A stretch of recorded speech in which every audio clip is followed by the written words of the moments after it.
Saridin utawa Syekh Janggung kuwi salah sawijining tokoh Islam sing uga kesuwur sekti ing tlatah Tanah Jawa.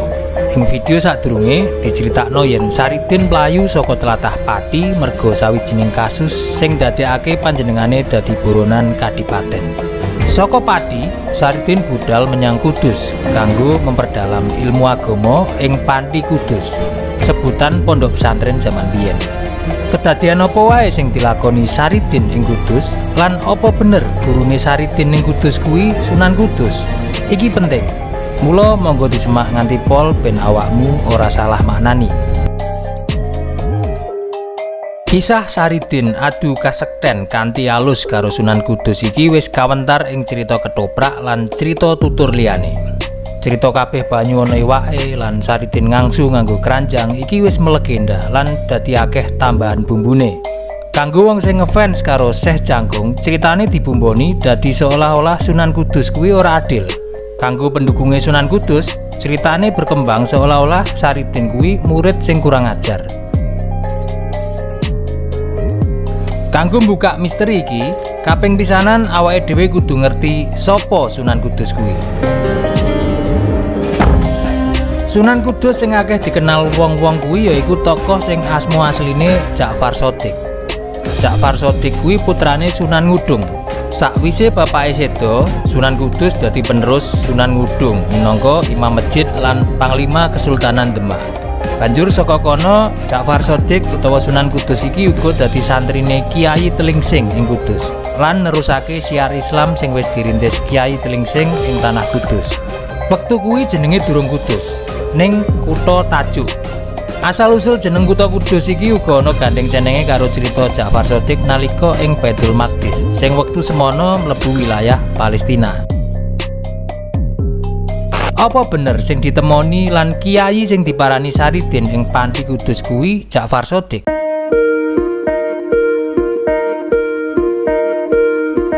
Kanggo mangerteni iki, awake dhewe iso nelusur saka taun sedane Sunan Kudus utawa Ja'far Shadiq iki. Yen sedone luwih dhisik timbang laire Saridin, mula fix wong sing dadi gurune Saridin ning Kudus kuwi dudu Sunan Kudus. Tapi yen ana irisan antara periode gesange Saridin lan periode gesange Sunan Kudus, mula ana kemungkinan Saridin pancen pernah ketemu Sunan Kudus.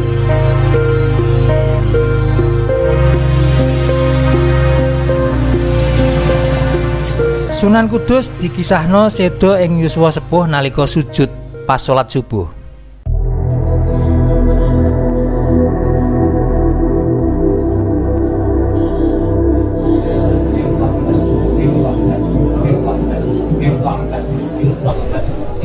Padha karo metode sing tak nggo wektu nelusur taun sedone Mbah Saridin, awake dhewe iso ngitung taun sedone Sunan Kudus saka pengetan haul. Acara pengetan haul Sunan Kudus iki dibarengno karo kegiatan buka luhur ing tanggal 10 Suro. Lan luwih populer kanthi aran istilah buka luhur timbang haul. Kenapa kok ora nganggo istilah haul?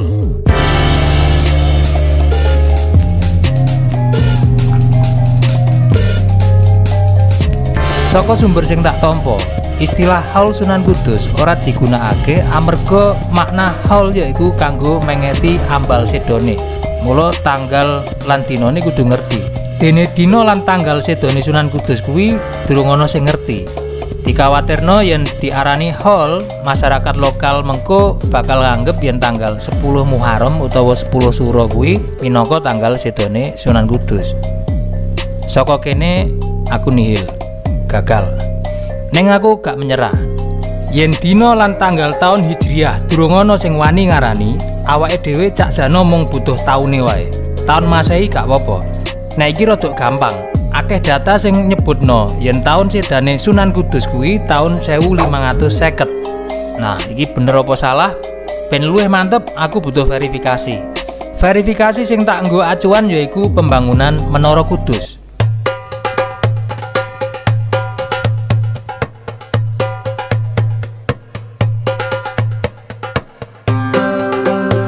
Kaya sing wis awake dhewe ngerteni, masjid iki sing bangun ya Kanjeng Sunan Kudus. Artine pas pembangunane mesti Sunan Kudus isih sugeng. Saka sumber valid sing tak temokno nyebutno yen masjid iki dibangun tahun 1549. Iki artine masjid iki dibangun setahun sadurunge Sunan Kudus seda. Masuk.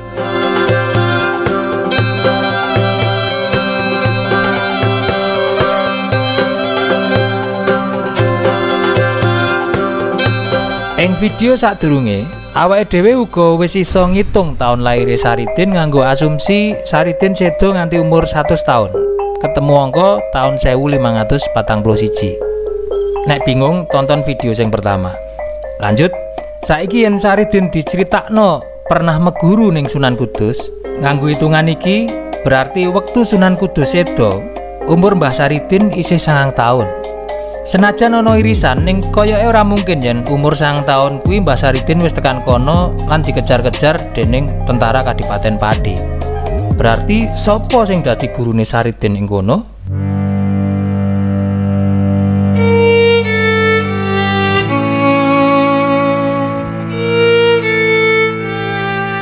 Yo iso wae Sunan Kudus Ja'far Shadiq, tapi yo iso wae Sunan Kudus liyane. Sunan iku minangka istilah ing Jawa kanggo wong sing dikurmati utawa sesepuh. Iso dimaknai singkatan saka susuhunan. Biasane mergo jabatan lan jasa ing masyarakat. Dadi, apa iso jenenge Sunan Kudus iki dienggo wong sak liyane Ja'far Shadiq? Mestine iso wae. Kemungkinan paling gedhe sing nggunakno jeneng Sunan Kudus putra-putrane Sunan Kudus dhewe.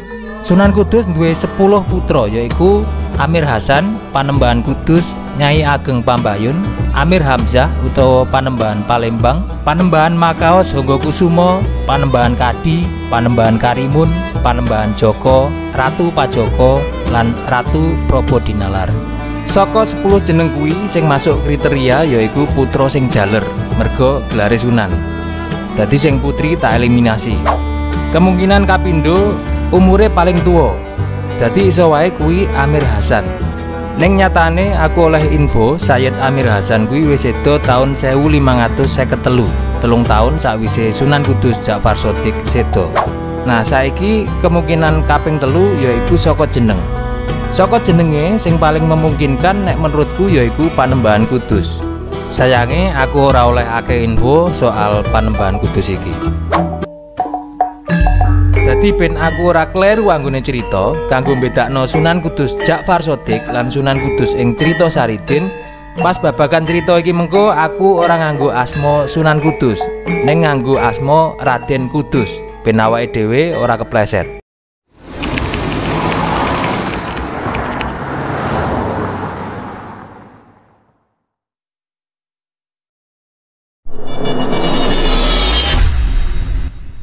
Ketika Pak D membuat video yang melibatkan pendapat pribadi Pak D mengenai konflik antara Sunan Kudus, Aryo Penangsang, dan Sultan Hadiwijoyo, ada yang berpendapat sebaiknya Pak D mengikuti bacaan atau sumber yang ada saja. Jika Anda mengikuti sumber yang ada, maka sumber yang menyebutkan konflik itu yang paling sering dipakai orang adalah dari Babat Tanah Jawi. Dalam Babat Tanah Jawi jelas disebutkan bahwa Sunan Kudus adalah tokoh yang seolah-olah antagonis. Dia membela Aryo Penangsang habis-habisan. Bahkan dia terkesan jahat karena menghasut, seolah-olah memprovokasi Aryo Penangsang untuk melakukan pembunuhan terhadap Sultan Hadiwijoyo dan Sunan Prawoto. Oke, jika Anda menginginkan kita memakai sumber yang ada masih dalam konteks itu, maka Anda juga harus mengakui bahwa dalam Babat Tanah Jawi jelas disebutkan Sultan Hadiwijoyo merupakan murid dari Sunan Kudus. Dalam Babat Tanah Jawi menyatakan bahwa pada saat itu Sunan Kudus termasuk tokoh agama yang moncer, yang sedang naik daun, dan banyak sekali murid-muridnya. Di antara 3 murid yang terkenal adalah Aryo Penangsang, Sunan Prawoto, dan Sultan Hadiwijoyo. Itu berdasarkan Babat Tanah Jawi. Pak D akan berbicara khusus tentang Babat Tanah Jawi dan akan memberikan sedikit ulasan tentang keanehan-keanehan yang ada dalam Babat Tanah Jawi. Kenapa ini harus Pak D ungkap? Agar bagi yang belum mengetahui kita fair. Ketika kita mengutip atau mempercayai satu penggalan cerita berdasarkan Babat Tanah Jawi, dalam arti kata Babat Tanah Jawi dianggap valid, maka cerita-cerita yang lain juga kita harus mempercayai kevalidan dari Babat Tanah Jawi. Keanehan yang lain adalah Patih Gajah Mada. Pada masa pemerintahan Brawijaya, ketika ingin mengalahkan Giri, patih yang diutus bernama Patih Gajah Mada versi Babat Tanah Jawi. Sunan Giri yang dimaksud bukan Sunan Giri yang Prapen. Di Babat Tanah Jawi disebutkan pasukan Majapahit kalah dan ada kisah mengenai lebah-lebah yang banyak itu. Bahkan nama Gajah Mada juga masih muncul dalam Babat Tanah Jawi pada pemerintahan Brawijaya. Ketika ada penyerbuan dari Bintoro yang dilakukan oleh Raden Patah. Di situ jelas disebutkan Patih Gajah Mada memberitahu pada Brawijaya bahwa pasukan dari Bintoro sudah mendekat. Lalu Prabu Brawijaya Mukso, ada bintang besar yang bercahaya dengan suara menggelegar dan jatuh di Bintoro. Itu versi Babat Tanah Jawi. Babat Tanah Jawi jelas mengatakan perang Mojopahit dengan Demak atau dengan Bintoro terjadi antara Brawijaya dan Raden Patah, ayah dan anak. Meskipun tidak disebutkan Brawijaya keberapa, namun patihnya jelas disebutkan Patih Gajah Mada. Apakah kita akan mempercayai Babat Tanah Jawi? Karena pendapat umum mengatakan Gajah Mada adalah patih dari Hayam Wuruk yang terkenal dengan Sumpah Palapa. Keanehan lain dari Babat Tanah Jawi yang ketika orang mengatakan sejarah dibuat oleh penguasa, Babat Tanah Jawi dibuat setidaknya oleh 2 orang, Carik Brojo dan Pangeran Adilangu II. Ini pada masa pemerintahan Pakubuwono III sampai Pakubuwono keempat, penguasa.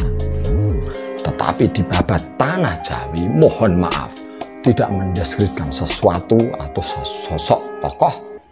Namun di situ jelas disebutkan ada konflik antara Amangkurat I dengan putranya.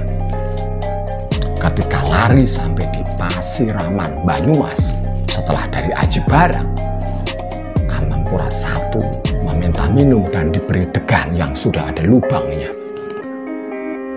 Amangkurat I sudah curiga bahwa degan itu diberi racun, namun beliau tetap meminumnya.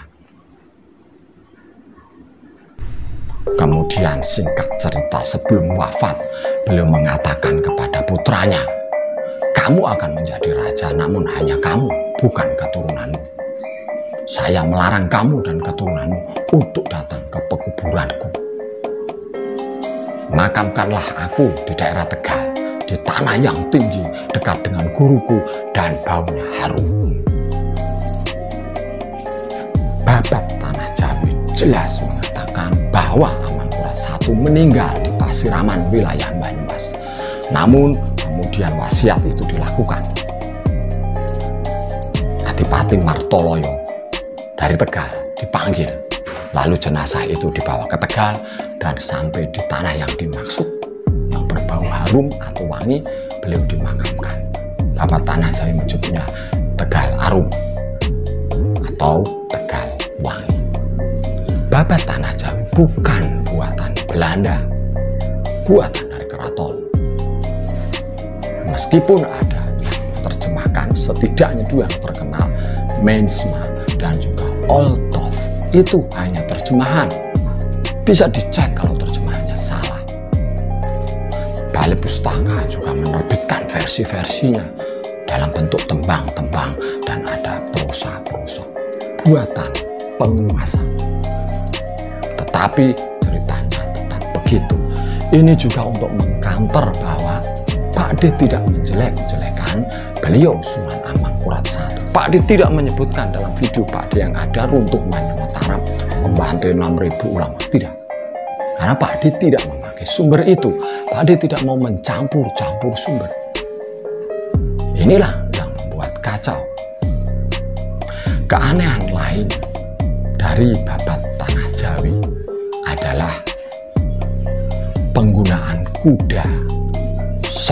penggunaan gajah yang dikendarai oleh setidaknya Pangeran Benowo ketika menjadi utusan kedua ke Mataram untuk memperingatkan Panembahan Senopati agar sowan.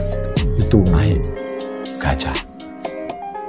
Kemudian gajah juga dikendarai oleh Sultan Hadiwijoyo setelah pasukannya lari karena Kali Opak banjir, Gunung Merapi meletus dan lain-lain, setelah berhadapan-hadapan dengan pasukan Panembahan Senopati.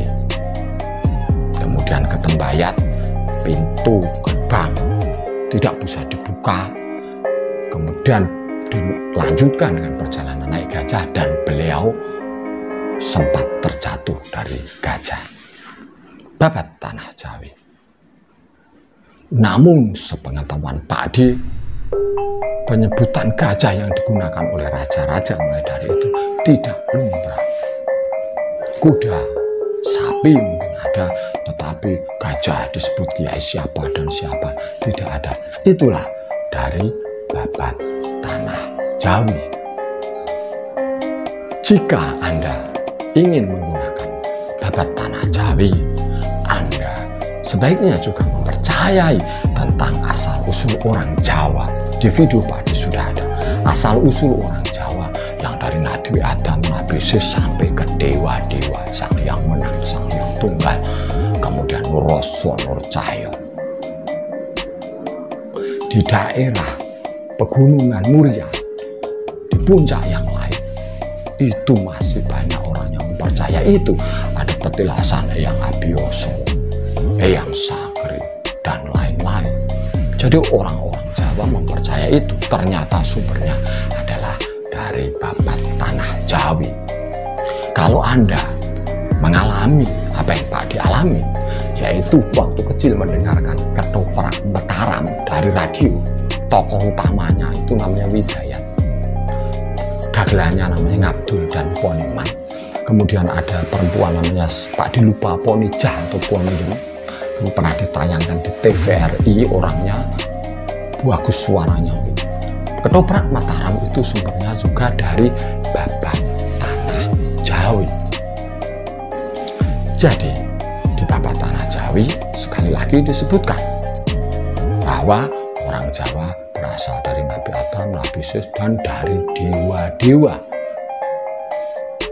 Nyambung dengan Sagri, Sekutrem, Abioso, itu sampai Pandu, sampai Pendowo. Jadi Pendowo itu adalah nenek moyang orang Jawa. Sampai kalau di wayang Prabu terakhir Parikesit, kemudian ada Yudhoyono dan seterusnya itu ada.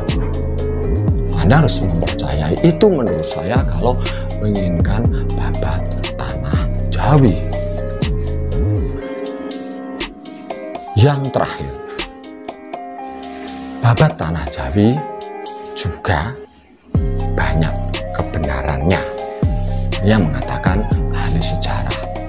Jadi mulai Sultan Hadiwijoyo maju maju mundur pokoknya sampai sekarang banyak dianggap banyak masuk akal benarnya. Kemudian yang dulu sebelum itu dianggap banyak mistik, mitologi, mitos, gaib-gaib dan seterusnya. Satu lagi yang Pak D harus kupas dari babat tanah Jawi karena ada hubungannya dengan video Pak D sebelumnya, yaitu mengenai Raden Ronggo. Di babat tanah Jawi disebutkan saat Pangeran Benowo datang sebagai perutusan kedua dari Pajang untuk menanyakan Panembahan Senopati, ada bersama Adipati Tuban itu, nama Raden Ronggo muncul. Raden Ronggo yang ikut narik rangin atau tari perang itu melemparkan tombak tanpa mata yang tajam dan tameng perisainya dengan enteng saja ke udara. Padahal ukuran orang normal saking beratnya senjata itu harus dipikul oleh 4 orang. Saat dilempar itu hampir mengenai Adipati Tuban. Marah, kemudian Raden Ronggo dikeroyok tapi kebal. Nah, saat diberi kesempatan membalas, Raden Ronggo membalas dengan satu pukulan tangan kosong kocar kacir pasukannya Adipati Tuban itu. Nah, Raden Ronggo muncul. Jarak antara peristiwa itu dengan kelahiran Raden Ronggo dan umurnya yang diduga belasan tahun, sekitar 17, itu masuk akal apabila Raden Ronggo adalah putra dari Roro Semangkin. Kita tahu Roro Semangkin adalah putri dari Sunan Prawoto yang diasuh oleh Ratu Kalinyamat bersama Roro Prihatin, diberikan pada Hadiwijoyo, padahal malah disenangi oleh Danang. Nah, apabila saat itu kemudian dibawa ke Mataram, masih Ki Gede Pemanahan ya, dibawa ke Mataram kemudian hamil dan punya anak, maka usia Raden Ronggo sekitar belasan masuk akal. Apakah mungkin putranya penguasa pantai selatan? Mungkin, kalau ini gaib urusan nanti. Kemudian nama Raden Ronggo muncul pada Babat Mangir. Pada Babat Mangir memang belasan. Nama Raden Ronggo tidak muncul saat pemberontakan Pati yang pertama, ketika yang maju dari Mataram adalah Mas Jolang. Pak D menduga saat itu Raden Ronggo memang sudah meninggal. Namun setelah Pak D hubung-hubungkan, kurang tepat juga yang berpendapat bahwa Raden Ronggo meninggal pada usia yang sangat belia. Ada yang mengatakan 12 tahun. Menurut Pak D terlalu belia karena jarak dari Aryo Penangsa meninggal 1558 sampai Senopati itu, sampai meninggalnya Ki Ageng Pemanahan, kemudian peristiwa Senopati itu sekitar 19 tahun. Oke, kalau 12 tahun meninggalnya Raden Ronggo berdasar babat tanah Jawi sebenarnya tidak pas. Bagaimana acting tadi? Acting tadi nih, jadi supaya meyakinkan panjenengan semua ya, maksud Pak D adalah mari kita belajar yang lebih runut ya, yang lebih runut, jangan dicampur aduk, jangan semau-maunya. Yang cerita ini mengambil babat tanah Jawi, tapi yang cerita ini babat tanah Jawi salah, padahal nggak tahu isinya babat tanah Jawi apa saja kan gitu. Jadi pelajari dulu babat tanah Jawi. Ya memang begitu dong Pak D, masa babat tanah Jawi dipercaya semua. Nah kalau begitu setidaknya sudah punya sumbernya. Oh ini, kemudian dibanding supaya nggak kacau. Dan nanti kalau kita bercerita ke anak cucu bagaimana? Atau kita berarti buat bunga rampai atau ringkasan sendiri. Cerita ini yang paling benar, tapi menurut ini cerita versi ini yang benar menurut saya kan begitu.